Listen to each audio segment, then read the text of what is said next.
I tell you, I come from swinging a sword around a lot before I met this guy. It's a good skill for us in some, it's a good skill. Practicing a lot, but I have to say that I have every reason to lay it down, but my hand still seems to hover around where it's at sometimes. Yep. Sometimes I think of that, that analogy, like a hand hovering. I feel like once in a while I go for the hilt. Like I have to, and I go, this is not the time to draw the sword, Jules.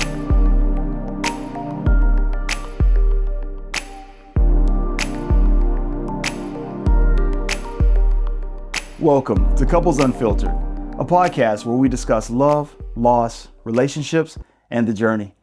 I'm Lionel Salisbury. I'm Natalie Galley-Salisbury. We must first start out by saying we are not licensed therapists, and any discussions here are solely based on our opinions and our own life experiences. Today, we would like to welcome our guests, Matthew and Julie Snyder. Before we dive too deep, we want to tell you about our connection. We got to know each other through their amazing son, Drake, at the school that we worked at, Army-Navy Academy.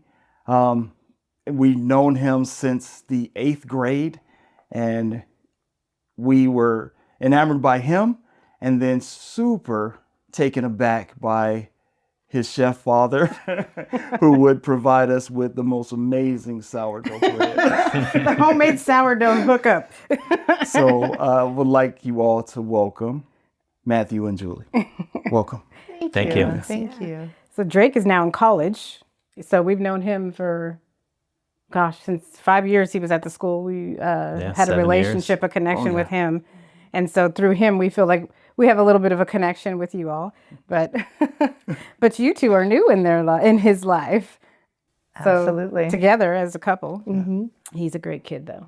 Yeah. So let's get started. Can I call you Jules? Please. Okay. Please do. So Jules, please tell us where you're from, what do you do, and what is your account of how you all met?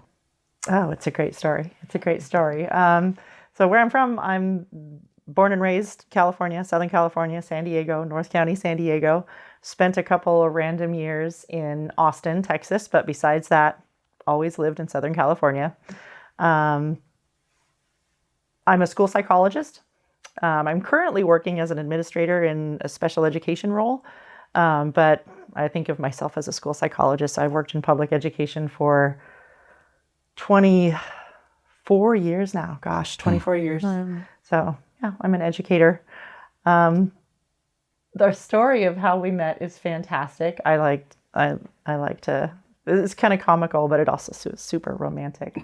But we actually met on eHarmony, so we met online. One of the fabulous success stories for we met online. Yes. But it was the usual story. We're messaging back and forth, and then we had like a video date. And what I love though is when we first really started, getting to know each other and, sharing more personal information, of course, the conversation comes up or the question comes up, where do you live?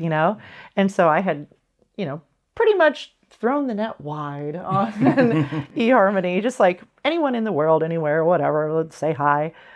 So we met, and it was talking about this. It was like, okay, so you're in California, right? And yeah, you're in California. Oh, Southern California. Yeah, Southern California. Are you in San Diego? Yeah, I'm in San Diego. Oh, that's so convenient, And I'm thinking like, oh, this is good. I can actually meet this handsome drive guy there. in person. Yeah. And then like, oh, what part of San Diego? Up in the North County. Like, oh, what part of the North County? San Marcos. You're kidding me. Like San Marcos? Yeah, San Elijo, which is where we both lived, and what part of San Elijo? Oh, up toward the town center. And then, what road do you live on? You know what I mean? Getting closer and closer, and and there's a condo community called Springfield. And he says, I live in Springfield, and I'm like, I used to live in Springfield. I live 2 blocks away now, and what number in Springfield? Turns out that we missed each other living in this condo community just by a couple of months. Right. He had moved out from the place he had moved into a place that was 2 doors down from the place that I had just moved out of. And so, knowing he was right there this whole time, and never so it was crossed paths. I'm looking out my window like, are you out there? Like, where are you? And he probably You've been thought the same. stalking me this whole time. Exactly. He's probably thinking the same thing. So it was very cool. And so finding out that we were literally, geographically part of each other's lives for many years and had common friends and, common experiences. Like, oh, isn't that sushi down at Albertson's pretty good on Tuesdays? Yeah, you get it on Tuesdays while it's fresh, so crazy. But it was and our wonderful. girls going to the same elementary school. And I even went on a field trip with them in the 5th grade, and her daughter Gia and her ex-husband Mike were on the same field trip. So we're on the bus. I'm on the bus with her ex-husband. Talking to him the whole way down to the science center. Oh my goodness! Only to find out, 3-4 years later that I finally get to meet Julie. So isn't that crazy how the universe works? Like, you could have went on that trip, but you didn't. Completely, exactly. And you probably would have been like, "Wait, I saw that guy. Oh, that's too close. I won't be there." I wasn't ready. I'll tell you, I was not ready at that point.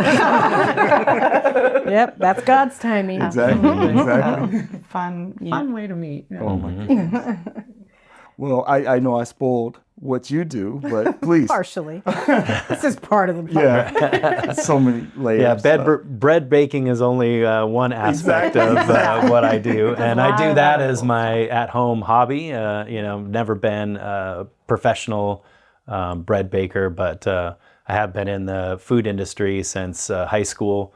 Went to school in New York at the Culinary Institute of America right out of high school. And so I've been, a chef for many years, and currently am a private chef, which I never thought that I would do. But COVID changed all of our lives in weird ways, and it lost me my job as a chef instructor at Sur La Table. And one of the students, wanted to have a private chef and solicited me there. And so that's what I've been doing for the last 3 years, is working for a couple of families. And it's been fantastic. They've treated me really well, and it's just adding another rung of experience to the diversity of my career. And absolutely. Yeah. My goodness. That's great. Tell me your account of how you both met. So a friend of mine had been pushing me to get onto eHarmony, and so I finally got onto an account, and I even let them have access to see potential matchups and stuff. So we'd be on the phone laughing with each other, like, looking at different profiles and, then narrowing some things down. And I went on a few dates and they weren't good. So I was like, I want to unplug from this. I don't really think it's the way to find a date, And so I was at the end of my 6-month term, and I was like, well, maybe I should look back into this, and so of course I'm going through profiles, and it asks you some different questions about, like, what are your favorite books and what are your favorite movies. And there was only one person that I ever came across that had Lord of the Rings as their favorite, right? So I was like, this is an absolute, that I need to contact this person because that it was my favorite book and movies, right? So, and then, like Julie said, we started talking and narrowing it down to, like, literally living parallel lives in Santa Leo Hills for years. My new sister-in-law lived a couple blocks away from my ex-wife's house. It's just so weird to be running in a small neighborhood circle for so many years and never the two of us overlapping. So it was, when we were ready that we were both exposed to one another, because we definitely had a lot of growing to do before we crossed paths, so. Yeah. God's timing. Yeah, absolutely. This is the stuff that I love, like making connections with people like you guys. It's like an adult, connection where you've had some life experience. We have friends that when we were younger, you make connections with people, because your kids go to school together and you kind of have mom groups and you guys have something really big in common. But it's nice to be able to have these kind of connections in common because, when you get older, it's coincidental, not coincidental. Universe is talking to you. interactions with people, and it makes it really nice to kind of be on that, that level of like life is meaning something, not just going with the flow and having friends of friends because you guys have something in common that's really unchangeable. But that's, it's really cool. Yeah, coincidence upon coincidences. My ex-sister-in-law and my new sister-in-law share the same birthday. My ex-father-in-law and my new father-in-law have the same first name. So it's like, can't mess that all up. these, it's like this whole our world together was really easy to drop into because it was like already there and it's all the same stuff. We're like, it's set up for you. Everything's set up. Yeah, that makes it really nice. Absolutely. Well, we're gonna pause right here and pay the bills with our sponsor, BetterHelp. I want to take a moment to thank our sponsor, BetterHelp. In life, we all face challenges, especially in our relationships. That's why we're excited to talk about the importance of understanding power dynamics in relationships today. Now let's talk about power couples. According to Oxford Languages Dictionary, power couples are defined as a couple consisting of two people who are each influential or successful in their own right. But let's not limit this definition to just fame and fortune. Power couples also thrive on mutual respect, support, and effective communication. And that's where BetterHelp comes in. With BetterHelp's online therapy platform, you and your partner can gain valuable insight into your relationship dynamic. Whether you're struggling to find balance, navigating conflict, or simply seeking to strengthen your bond, BetterHelp connects you with a licensed therapist who specializes in helping couples just like yours. Imagine having a dedicated space where you and your partner can explore your feelings, address underlying issues, and develop healthier ways of relating to each other.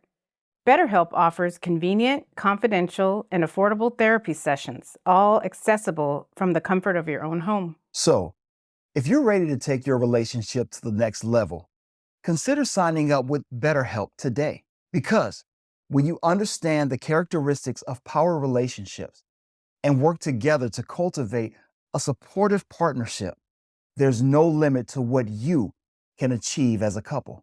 To learn more and take the first step towards a stronger, more fulfilling relationship, click the link in the description or visit betterhelp.com/couplesunfiltered for 10% off your first month of therapy with a licensed professional.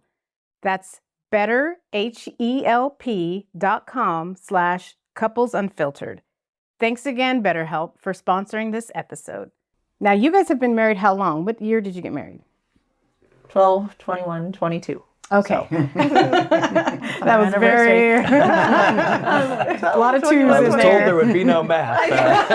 1, 2, 2, 1, 2, 2. It was the winter solstice. Okay. Winter solstice. Yes. Yeah. So since December and also 22. with the Lord of the Rings, the king of Gondor marries his elfin bride on Midsummer's Eve, which in the southern hemisphere, the winter solstice is the summer solstice. So that was also another connection because Julie had elf ears on, and I bought her an even star necklace to wear at the wedding. So I'm gonna need some pictures. Definitely. To post it on the website. Yes. And with Julie being 6'1" in heels, 6'4", maybe 6'5", I definitely married my elven goddess. That's great. And my king. Yes, my king of Gondor. Oh, you guys are cute. We dork out so hard. Oh my gosh. Okay, well, we have to get dark here. Julie, you were married before. Yes. So let's talk a little bit about that. Yeah, absolutely. So I was married for 8 years and then separated from my ex, but not actually divorced, and then married again for 3 more years. So a total of about, 8 and 6, 14 years. And we divorced. I have 1 daughter, Gia. So the greatest gift ever. So, yeah. And then you guys have children the same age, daughters. Yes. The daughters are the same age. Yeah, yeah, Gia and Devin. Yeah. Who So knew each other before we did. So great. Yeah. so they're in the same grade as well. Mm-hmm. But I know we had a little chat before about how they're at school. They kind of have their own little groups and they do things, but at home they're big sister best friends and They're even awesome. chatting about college and things like that. Absolutely. Yeah, that's nice. Yeah, for a few minutes we had our fingers crossed that they both were going to go to the same college. Yeah. But, you know, I mean, we didn't push that hard, and, you know, they both explored a lot of the same destinations, but Yes. ultimately we all find our own path, and we're very happy with the choices that the girls have made for Yeah. their point forward, because they're seniors this year. And, you know, so the whole nucleus that we've created, which we nicknamed the Toad Squad. Yeah, that's a funny story too. So, you know, as you know, Drake and Devin and Gia and Julie and I were the Toad Squad, but we're all kind of like taking big steps in different directions. This Yeah. coming year is going to be quite a adventure for all of us. So, Wow, yeah. Well, so how long were you separated before you guys met? I divorced in early 2016, separated in 2015 and Okay. early 2016. So it had been You were 6 single years. for Yeah, 6 I was years? single for a long time. Yeah. Okay. Yeah. So it was a journey. It was a journey to, you know, there's that recovery period after you divorce, and then there's the, you know, self-discovery, and then there's a wild ride of trying to figure out what you're gonna, you know, what you're gonna do next. And Yeah. so I had a lot of interesting experiences, you know, inward and outward, and a lot of really important work to do, you know, with myself and my family, and coming to terms with where I'd been and where I was going. And so, yeah, I had a pretty solid single chapter. Did you seek therapy, or did you have like women's? No, I actually, well, yes, yes, all of the above. But before, it was interesting that, again, the universe's plan and God's work, and the chapter before I met Matthew was probably about a year before I met you. Was tumultuous and really important. It was also beautiful, but, you know, tumultuous personally. I had gotten out of a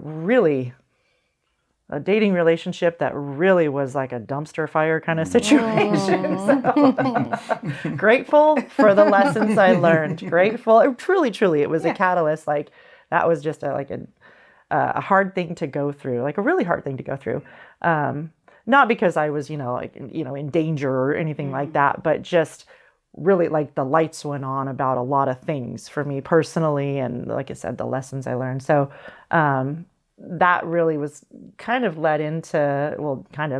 led into a lot of seeking and reflection on my part, and like a spiritual awakening, really a personal and a spiritual awakening. And so I kind of began down that path. And my sister was part of a community, had become part of a community, and was very, active with, projects and trips and events for personal growth, and, working with personal coaches and nutritionists. And so she was on her journey, but she looped me into this thing called Desire on Fire. It's a community called the Desire on Fire community.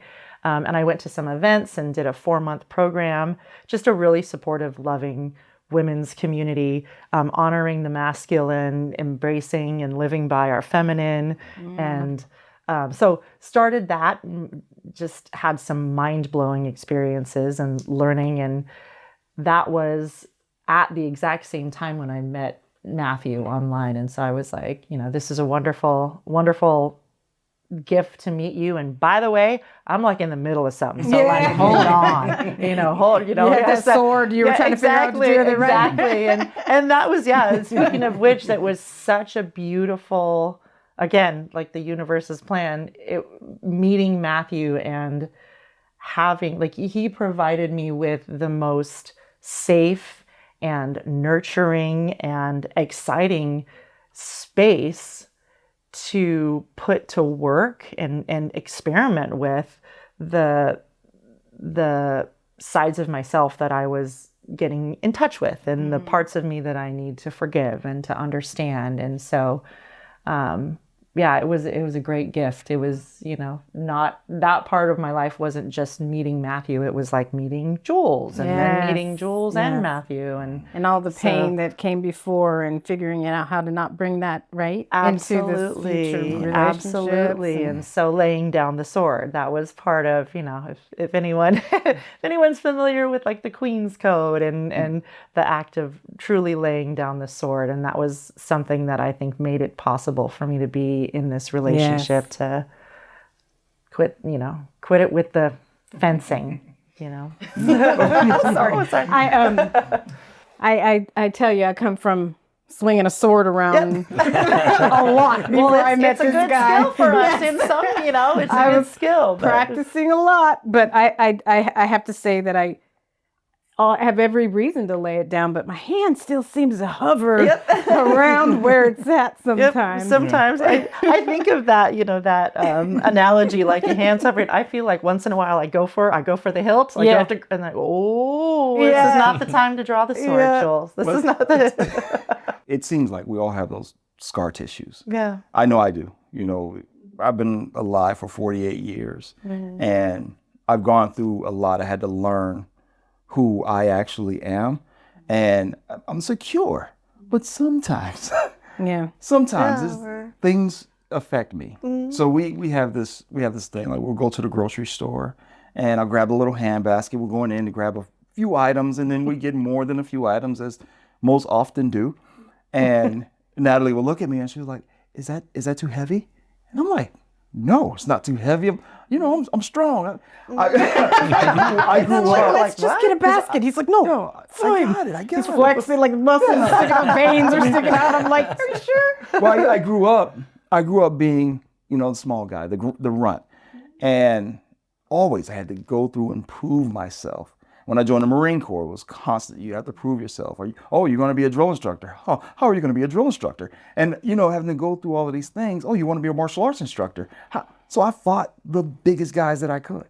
Every time. I did the best that I could as a drill instructor, and ended up serving as a drill instructor for 6 years. And, we have those moments where it's like, I can't leave the sword where it is. I need to pull it out. It's hard, yeah. But I have to understand that it's a different space. So I have to understand that she's not attacking me. She wants to protect me as best as possible and say, hey, would you feel better if you grabbed another basket or something like that? Or I can just go grab the basket. I know I don't want to carry the basket. So it might be a more selfish thinking that, if I was holding that, I'd be tired right now. So I wish somebody would relieve me from doing this. It comes from a place of concern and love, but sometimes we don't see it that way. We have to be comfortable with that. I have to be able to allow her that chance to do that by not attacking her and then not holding it in. If I just hold it all in, then I'm going to get angry. It's going to build more scar tissue. And then if something happens and we're in a grocery store, she says, grab a basket. I'll toss the basket down. No. I don't need a basket. In that space, I want to be able to communicate with my spouse. And I think what you went through gave you the opportunity to know who you were and be vulnerable and be willing to accept the love that was coming. Right. But it also helps when you have a person who's providing you that safe space to be who you are while you're figuring it out, and letting them, feel and know verbally and through actions that you're going to be there no matter what. And even if you have your moments of getting angry and grabbing for your sword. And I mean, we all, as women, it's difficult because there's a middle ground between putting it down and knowing exactly where it is when you need to grab it, because not maybe for our spouse, but it could be for any other person out there. Right. And you live your life always kind of, at least I can say I live my life where don't take my kindness for weakness. Like I'll be sweet and I'll do all the wonderful things for someone, but I can snap in a minute if it comes to me defending myself or my children or whatever. And I have to kind of remember that not everything is worth getting to that level. Right. But yeah, it's like a learning process, right? To control. So exactly, and it takes a lot of experiences. It takes a lot of experiences to get to the point where, you know, it's second nature to see a man's concern as not belittling or, you know, subjugating. It's to honor a king who protects and provides. You know, it took a lot of experiences for me to. Yeah, I got to see a great growth moment for Julie. Oh, right. Yeah. We went to this firearms training school that had a 4-day introductory handgun class. So you're like out on the range for 8 hours, learning all the mechanics of the firearm, how to shoot, how to present from the holster and concealment, and you know, a lot of ex-military and police officers as instructors there. Obviously, they're more familiar with the systems and stuff, but they don't run it military, but they're a bunch of alpha males who are barking orders and, you know, correcting people doing things wrong, you know?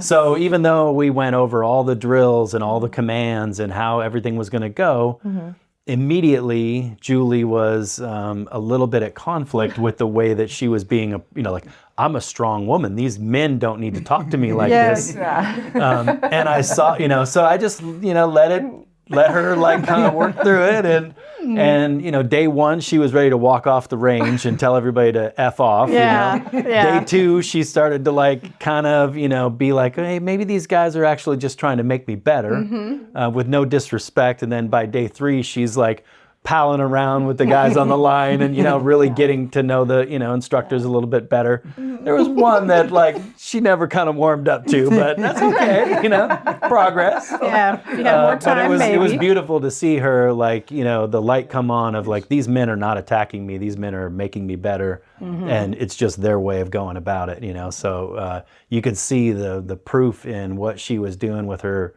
own development actually being played out on the battlefield there. So truly the battlefield. And, Now, did you get any opportunity to participate in the Desire on Fire? Oh yes, she invited me to a couples there was one component of it, what do you call it, webinar, you know, where it was when we were just dating. Sorry to interrupt, but like 4 months in, and I was like, oh, let's do this. And it had some, I can't remember the title exactly, but it was definitely had to do with like sexuality and intimacy and what your preferences are. And I'm like, we're going to do like this with like 50 other couples? So, you know, we're all comfy on the couch and, you know, virtual, got the virtual thing set up, and, you know, so there's like, you know, the whole group talking, and then we broke out into these little, you know, side groups and stuff, and it was pretty, you know, interesting to say the least, to get a lot of like what other people's, you know, preferences are and sexuality and how they express it and how they react with one another, and Communication. You know, and doing this has kind of made me believe that we need to get back and talk a little bit more about that, because a lot of times as couples you get into a routine of intimacy that you could, you know, a little conversation might be able to make it deeper and better and continue to grow, as, you know, especially as soon as we get an empty nest, you know, things get a little bit better, you know. Oh no! You're gonna make me blush. Oh, do we have a whole chef situation lined up? You buy some new aprons? Exactly. We're like, you know, no one's counting down. This is we're savoring every last moment we have with our children. But it's such a August 12th, though, is when we get that. You're like, what are you guys doing? We're out of here. Summer better be booked somewhere. A new chapter, a new chapter. So speaking of chapters, so Matt, you were married before. Yes. Married for 14 years before our divorce was final.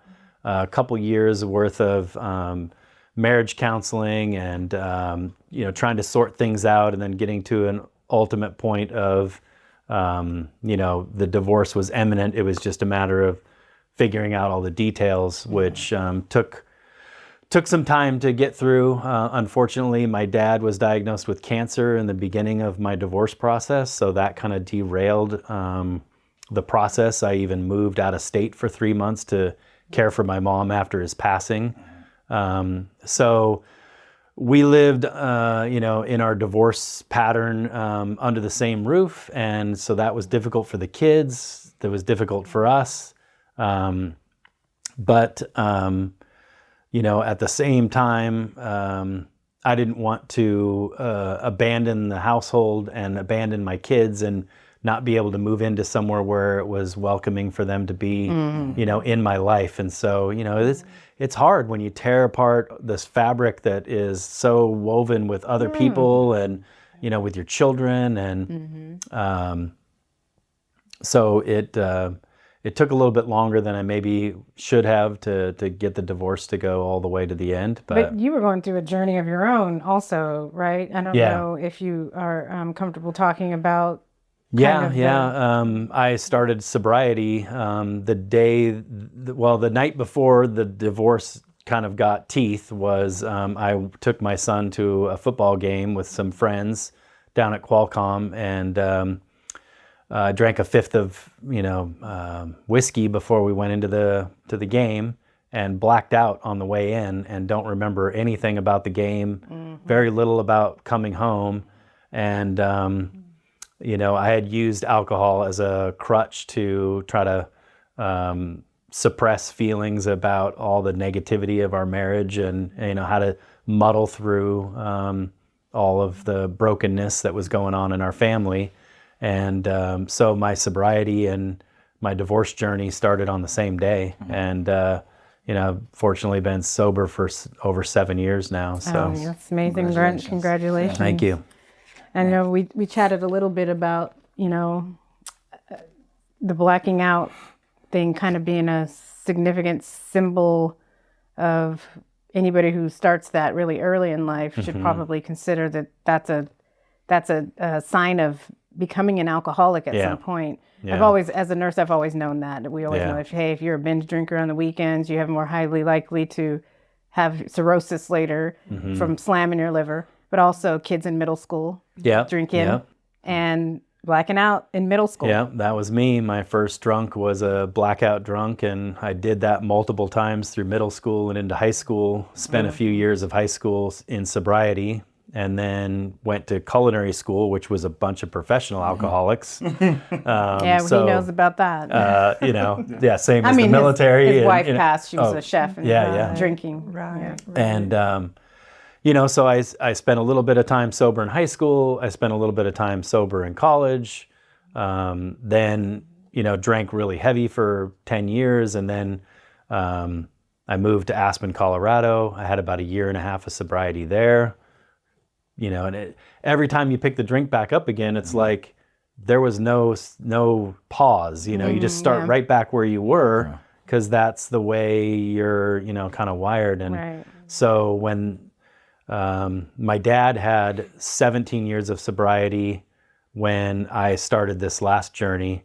And so when he came to visit, I asked him to take me to a meeting with him and started my AA journey and my 12-step program. And this time had a sponsor and the dedication to and there was a lot of dark work to do there. And I've been in and out of counseling my entire life, and no disrespect to counseling, but to sit down with another alcoholic and go through why we're the way that we are is way different than someone who's clinically trained to deal with someone who's an alcoholic. Right. So, and just like our conversation here, we're talking from battle scars, not from reading books, There's no judgment. And getting really deep into that 12-step work and coming out the other side, it's just such a transformation. And I don't care what your ism is, you could be food or drink or whatever. You're doing it because you're trying to blank out something else that's going on in your life. Exactly. So once you pull all that stuff into the light and sort through it and become okay with it, you get the ability to let go of that, So now I'm just a chocoholic. Yes, we're a pair of chocolates. Yeah, but I found my, Yeah, I was going to say, we're both such enablers with the chocolate. Yeah. So, we actually just had a conversation the other day. I was like, I still love you, but I'm not going to buy any more chocolate at the grocery store for a few weeks because I need to, I've been wanting to say the same thing. I love you so much, and I always want to buy you chocolates. But will you still know I love you if I don't buy you chocolates? Because I'm going to eat it. Yes. So Yes, we know about that. Yes. We promised we will know that we love each other without feeding each other too much chocolate too often. Our thing is ice cream. Oh yeah. Well, I'm only a And specific it's ice very cream specific, person. yes. There you go. There you go. Haagen-Dazs. Oh, the has good stuff. pistachio for her. Oh yeah. And I like the Irish brownie. Oh, But I yeah, also yeah. like the caramel cone. Beautiful. Just those two. Yep. There you go. There you go. But I But will not there's eat it times without where I'm her. like, I can't eat ice cream right now. What are you doing? Like, don't bring ice cream in the house. Like, talk to me first because I can't eat it. So then he'll never eat it without me. Right. Like, Exactly. It's a and we don't chocolate even thing. drink Me too. without each other. Right. Right. So exactly. if we were, it's a if thing. it's just Yeah, it's like a it thing. has to be not necessarily special, but it's like we're monitoring each other, right? It's like it's okay to do it. We're both okay with it. Okay, let's do it. The bad things. Right? I wanted to ask you though. I know that so we have some experiences with. Unfortunately, ours is like because of a loss of a spouse, but we noticed that life changes after that because you are not married anymore by whatever means, and the people that you had in your life. They all of a sudden disappear. You don't have the same couple friends anymore. You don't have the same friends anymore. You also kind of find yourself backing away from some of the relationships you had because people tend to take sides, And I know that we talked about this before, but with you guys about how you had to kind of step back, and she kind of took the friends. And you kind of allowed it, not that you let her. Especially with AA being in the mix, like they talk a lot about in those meetings of, if you need to change your address book to change your behavior. Yes. And because all of our acquaintances were coming over to the house and partying, and of course I was chefing up for everybody, and it was a little bit easier for me to just be like, okay, you get to keep all of these friends because every single one of them was a drinking friend to me. And so I had to detach myself from that. And I mean, I still, if I see them around town, because we still live in the same neighborhood. Right. It's not a bad breakup. High or whatever, but it's just impossible to change, if you're an alcoholic or if you've got a drinking problem, to continue to go over to someone's house who's going to drink and party at the level that you were at, and you're trying to be abstinent. Like if you have business in a bar as a recovering alcoholic, then you go to the bar. But if you don't have any business there, then sitting in a bar is the wrong place for you. Yes, absolutely. And I'm going to reference Dr. Arthur Brooks. He is he teaches at Harvard. He teaches a class on happiness. And he says that you need to find real friends, not deal friends. Right. And, we find that there are friends that you have for certain things. And then there are your real friends that you actually make connections with. And he says that he writes a book with some lady called Oprah. It's called Build the Life You Want. But he says there's 4 happiness secrets, and it's faith, family, friends, and work that serves other people. And if you can get there, that's like your path to happiness. And so if you can find all those things, you're on the right path. And unfortunately, when you have such an amazing life event, like getting sober, that is so huge. We do dry January and we're like, looking at the clock and checking the calendar, and is this a leap year? Like, what is it one day? And not that, we're doing it excessively, but we enjoy it because we enjoy wine, but yeah, it would be really hard to just put that down and say no. And we don't consider ourselves having a problem.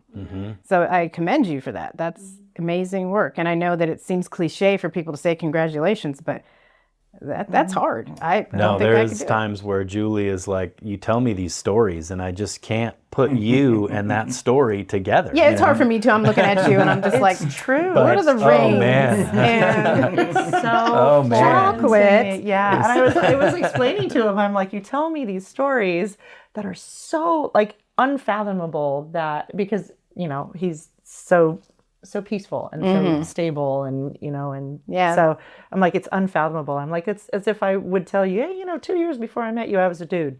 Yeah. You know, like he'd be like, what are you? It's just unfathomable, you know, like, so it's an interesting journey. It's interesting, but I'm like, okay, I believe you. Okay. Well, I know you came into the relationship with sobriety. Like I came into our relationship without smoking. I smoked for 22 years. The entire time I was in the Marine Corps, and then met this lady, and she was like, I don't deal with, okay. I'm like, I can smell. I have a superpower. My nose is my superpower. I mean, I can smell things down to the brand. Oh, wow. So Yeah. if he used to come around at work and I would smell the cigarette smoke as soon as he opened the door. Wow, and he'd have yeah. this big coat on, or he'd have, you know, like he'd go outside and smoke with this big jacket on. And then he'd take the jacket off and come into the health center and think that I couldn't smell that. I'm like, are you smoking? Like, and we weren't even seeing each other at this time. And I'm like, why are you smoking? Like, this is so bad. But I'm like, Marine Corps, I get it. But no, I'm like, no, that brings back bad memories of my dad smoking in the house, and I don't want to smell that. And he's like, okay, fine. Yeah. So you, I'm like, we need date money anyway. So I know. True. So you brought a lot of good, healthy things into the relationship. Is there anything else that you wanted to leave from your previous relationship that you felt was necessary to leave and not bring into your new relationship? Yeah, you know, reflecting on that, the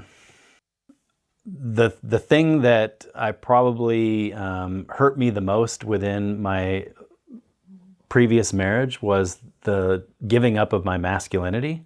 And I did that because I was the stay-at-home dad and she was the breadwinner and, you know, off on business trips and everything else. And so there definitely was this,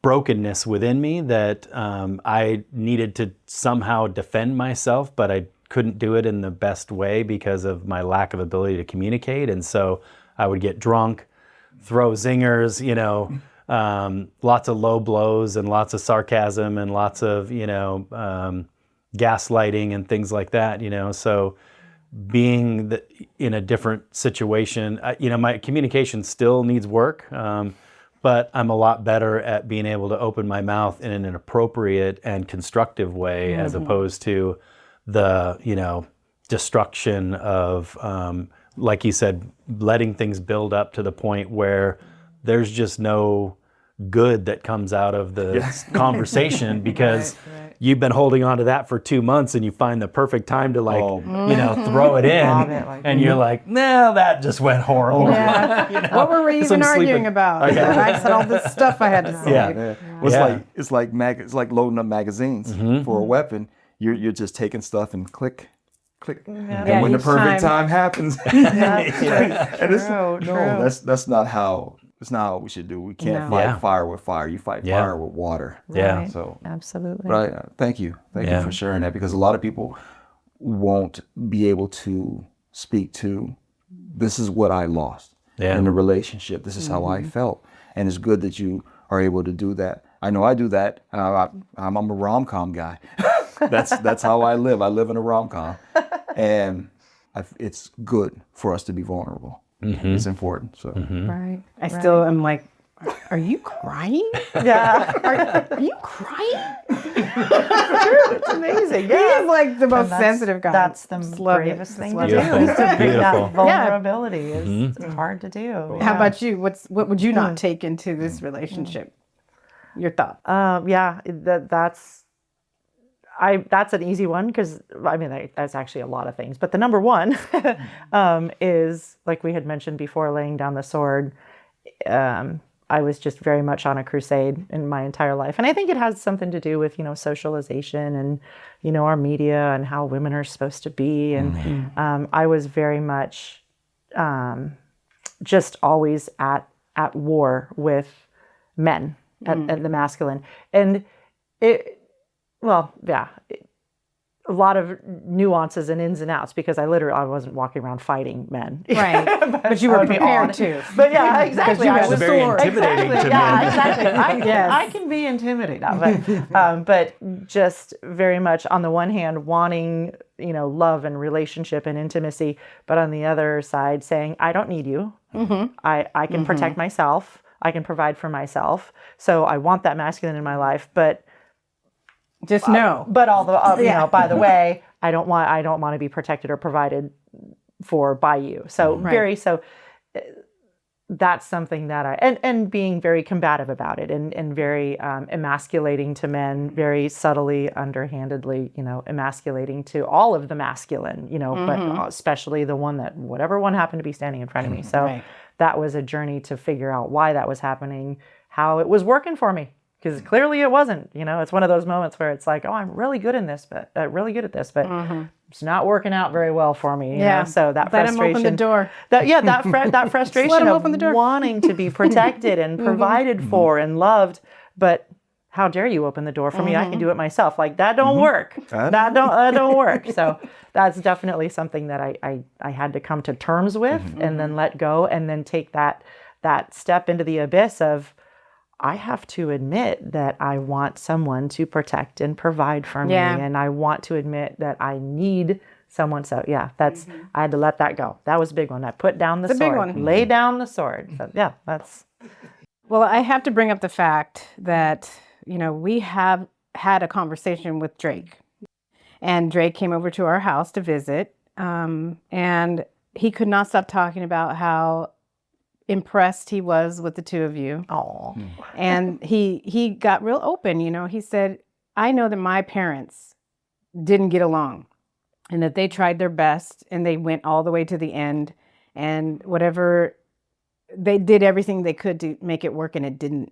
He said, but it didn't scar me and I'm watching my dad so happy and that I really, really am learning that even if you get into a relationship that doesn't work out, this is what a relationship is supposed to look like. And this is what he wants. And he's very happy for you that you're happy and that everything is wonderful and rainbows and butterflies and elves and dragons. and he was cool, his face was just so bright and he was so excited. He was smiling and I was just like, wow, that is so amazing. He's like, yeah, I'm really excited for them. He's like, and we asked him, hey, are you in a relationship? Like, how's college going? And he's like, no. I know that I need to really put my best foot forward with that. And I'm not ready for that right now. And I really want what my dad has. So I really want to make sure I do it right. So I just wanted to make sure you guys know that he's so sweet. Yeah. And I know that, Lionel has this thing he says, action non-verba. Acta non-verba. Acta non-verba. Deeds, not words. Yeah. Yeah, in the program, you do this amends where you go around to, you identify all the people that you have problems with and then you identify what part of your responsibility was in that, and then you find those people. You're not looking for them to apologize to you. You're looking to make amends to them for your role in the dysfunctional relationship. But there's also people that you need to make a living amends to, because it doesn't matter what you say to them. What's really going to come through is, to your kids, are you not being a stupid drunk anymore? Are you being a responsible parent? Are you showing up in their lives in a way that's admirable, and that's the biggest reward, is to look at myself and say, I'm becoming the man that I want to be and reflecting that onto the people around me and my children especially, Our kids are paparazzi. We always say that. Absolutely. They are watching everything we do. Taking mental pictures. We have to lead by example. We can't just say it. I mean, we're all around the same age. We grew up in the age of do what I say, not what I do. Right. It's like, no, it's horrible. I need to see the example. Yeah. Because where's our examples? Right. Yeah. Where are they now? I mean, we can find them on a movie for 2.5 hours. We can find them on a television show for 30 minutes. But where are the living examples? And that's what we need. Yeah. That's what our children need. That's what their children need. So, I really appreciate you expressing that. So usually we ask our couples, if you remember your vows, or did you write your own vows, or did you use the traditional vows, and what would you change? But in this sense, I want to ask you to, what's next? Well, Yeah, you guys are too newlyweds to ask the question. We'll get back in about 5 years. Yeah, we did the courthouse in and out, You know what though? It's funny that you mentioned that though, because I remember the discussion of this too. Is it was the traditional vows, and I had to think about that. Like, going back to laying down the sword. I'm like, am I ready to say obey? Yeah, And that was the one. And I thought, you know what? I am in for this. I will. So those traditional vows, even though they were the traditional vows, I thought about them very carefully and said, oh, I know 100%. Well, when you're with someone who's never going to make you lay down and say, do what I say, obey is not a problem. Absolutely. Yeah. Absolutely. There's a reason if we take it apart and look at the reason and the spirit behind those things, like, I absolutely will obey my king, but he also vowed to keep me happy. So That's right. Yeah, so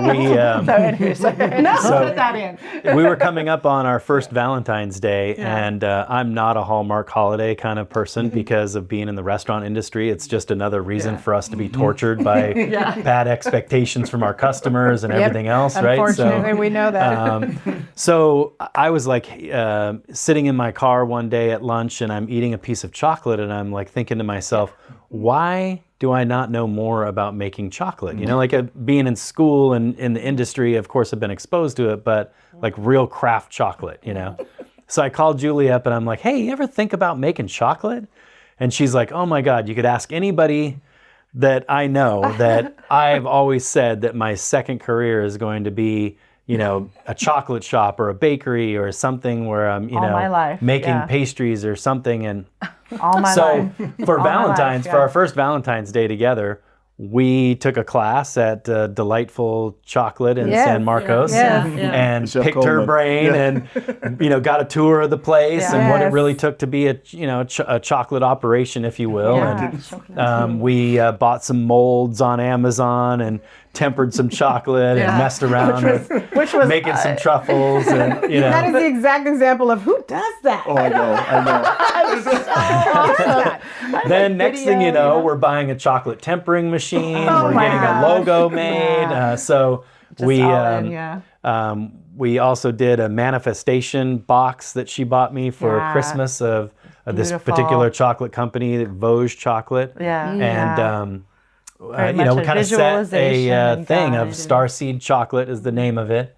And we started taking steps towards bringing that to fruition, but we're not quite there yet, Speaking of the next chapter. Next chapter. No, next that's an chapter amazing could be becoming fabulously, renowned chocolatiers. I would love that. Cynthia. Are you going to be in California doing that? Question. Good luck with a small business in California. No, we're on our way to Washington State in a few months. We bought a home in the town of Port Angeles, and that was kind of like, instead of having a big wedding or a big honeymoon, we bought a house, and we're planning on moving up there. Small town, and so maybe Starseed will be born in Port Angeles. But it's all about timing, and sometimes timing isn't.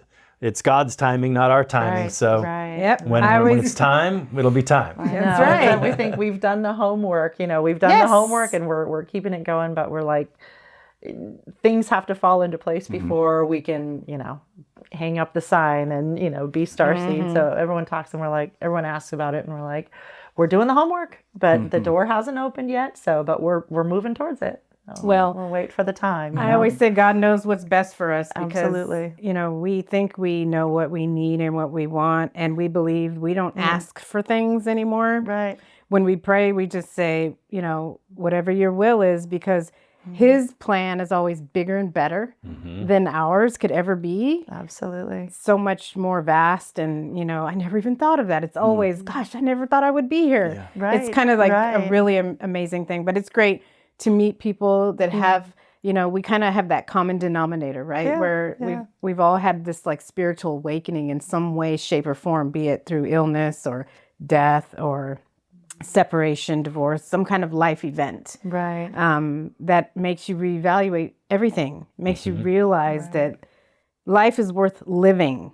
Let's get there. What is it I want to do in this life? Let's do this. Yeah, make some chocolate. Let's do this. I'll eat some chocolate. I will definitely eat some sourdough bread I will bring the wine. and the ice cream. Absolutely. Yeah, absolutely. Well, thank you both so much for being thank with us. you. I'm ready to go find some chocolate now. Yeah, all this talk about All this chocolate talk. stuff. Yeah. I'll settle for the Thank sourdough. you. Yeah. Sourdough yeah. would be Smell it fantastic. still from here. We really appreciate both of you for being Thank you. vulnerable Thank you.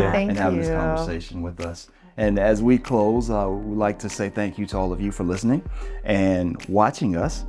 Please follow us on all of our socials, email us, and go to our website at couplesunfiltered.com. Please like, subscribe, and follow us. Thank you again for our wonderful guests. And we want to have you all please check out Delightful Chocolates in San Marcos and all of our friends over there. They do a pretty good job there. Huh? Yeah, it's delightful. So DLIT, full chocolate with no E on the end, delightfulchocolate.com. And then we also would like to chat about Desire on Fire, the women's group you went to, the women's. It's a movement. It's a revolution. Yes, it's desireonfire.com. Yeah. And I'm also going to plug Arthur Brooks's book, just so in case he's listening, Build the Life You Want, The Art and Science of Getting Happier. With that lady, that one lady he wrote the book with. Yeah, with Oprah. No, she used to have a talk show a long time ago. We're fans. Great. Thank you all.